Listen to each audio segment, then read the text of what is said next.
সম্মানীয় পটল চাষী এবং ব্যবসায়িক বন্ধুরা, আশা করি আপনারা সকলে ভালো আছেন। আজ 10ই আগস্ট 2026 সোমবার আপনাদের নিয়ে চলে এসেছি নদিয়া জেলার অন্তর্গত বেতাই পটলের হাট। যে হাট সপ্তাহে দুটো দিন সোমবার এবং শুক্রবার বসে। আজকে সোমবার 10ই আগস্ট।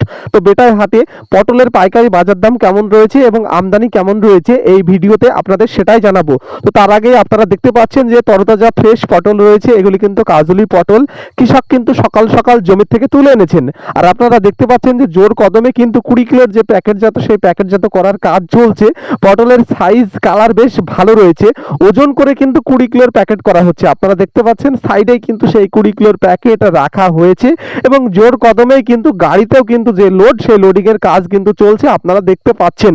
তো আজকে বেতাই হাটে পটলের আমদানি কেমন রয়েছে এবার আপনাদের সেটাই জানাবো। গত হাটের তুলনায় আজকে মোটামুটি বেশ ভালোই পটলের আমদানি হয়েছিল এবং পটলের পাইকারি বাজার দাম কিন্তু একটু ভালো রয়েছে। তো প্রথম দিকে শুরু হয়েছিল কুইন্টাল প্রতি 2300 টাকা অর্থাৎ কেজি প্রতি 23 টাকা। তারপরেই কিন্তু দামটি বাড়তে থাকে কুইন্টাল প্রতি 2400 টাকা অর্থাৎ কেজি প্রতি 24 টাকা। তারপরে দামটি বেড়ে কুইন্টাল প্রতি 2500 টাকা অর্থাৎ কেজি প্রতি 25 টাকা। তবে মেন বেচা কিনারা বন্ধুরা 24 টাকাতে হয়েছে। আর আপনারা এই ভিডিওটি বেশি পরিমাণে শেয়ার করবেন আর আমাকে সাপোর্ট করতে সাবস্ক্রাইব করবেন। থ্যাংক